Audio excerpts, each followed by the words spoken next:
Hey guys, Tamika of Custom Wood Burner here with another live selling video.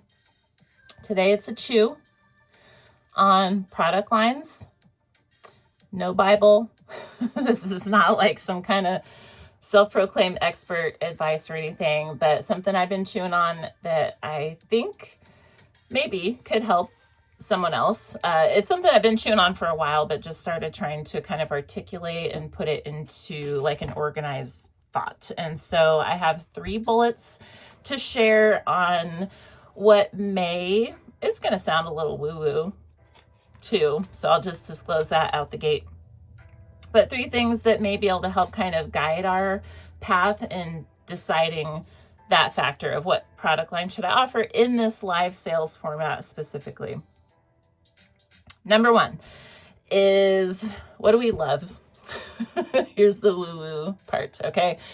What do we love? For a couple reasons, I think this is the starting line. I think this is, if there was to be a starting point, I really think, why would we not start here? Even if we stray away from it, why would we not start here? I personally, this is just me, think this should be everybody's starting point, period. And if it's not something we love, then something we like, just something just close, right? Like hot, cold, let's start there. There's a trifecta here. It's not just about, oh my God, so cute.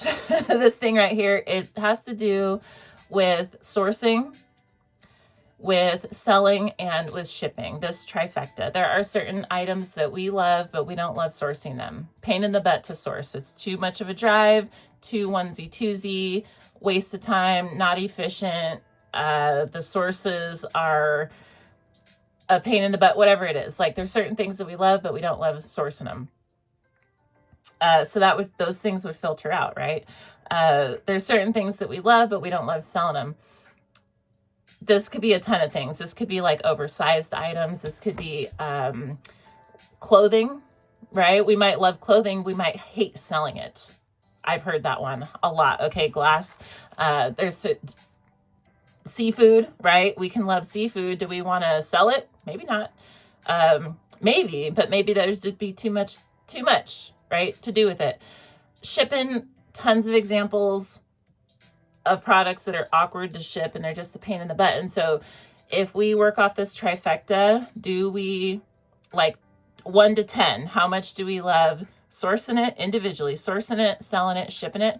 If we can use this as a guidepost on like, okay, well, I love all these things, so let's just filter out everything that doesn't check all 3 of these boxes. This is a good starting point, right? So the trifecta.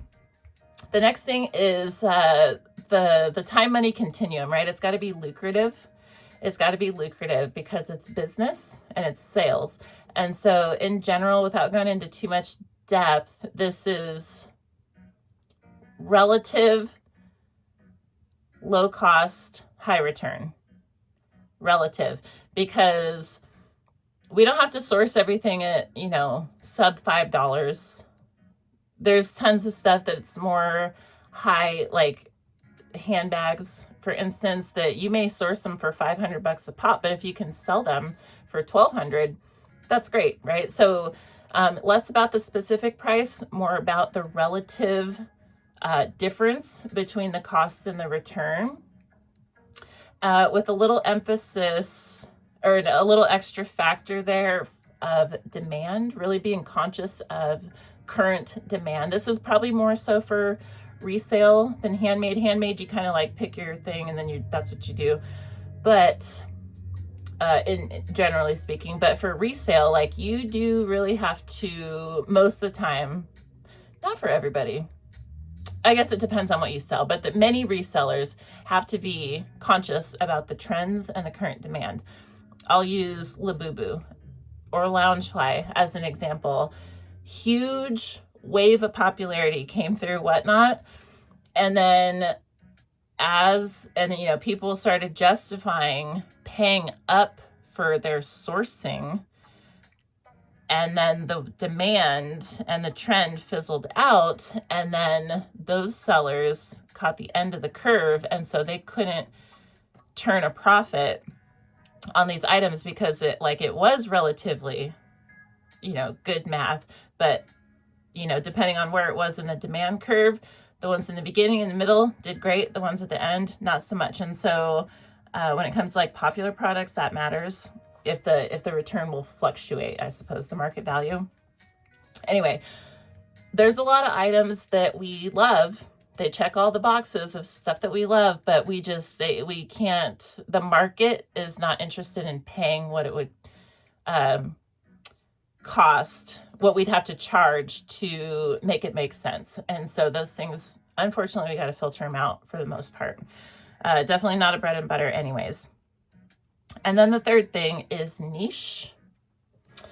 This is probably potentially more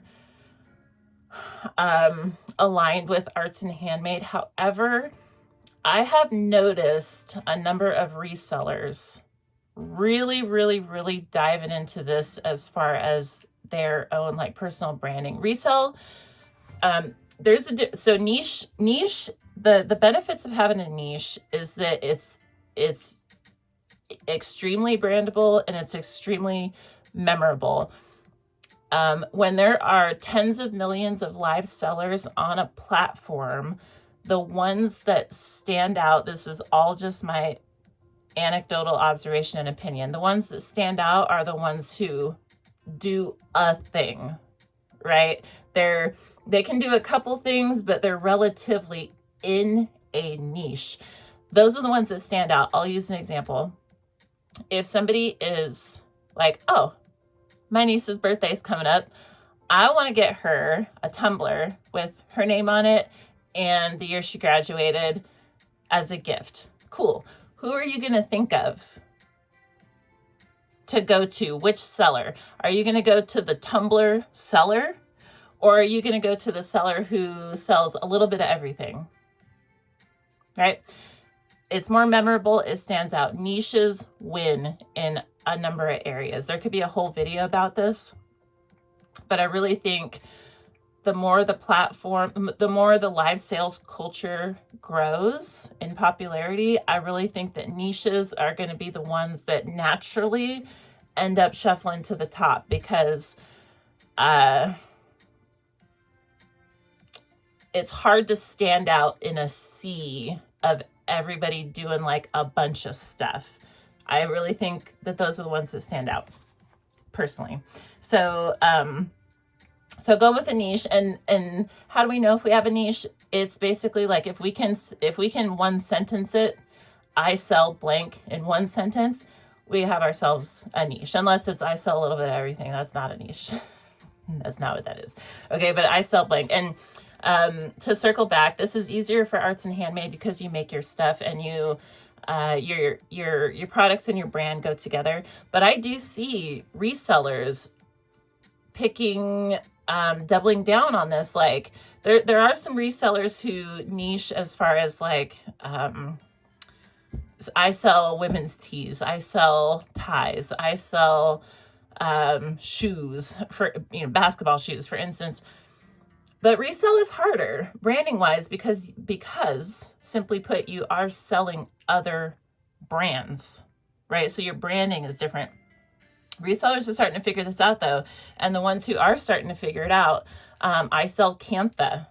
I sell, exotic snacks. These are the ones that stand out. It's not just any snack seller. It's the exotic snack seller. So if you want exotic snacks, who are you going to go to? You're not just going to go asking everybody, do you have some exotic stuff? You're just going to go to the one self-proclaimed exotic snack seller.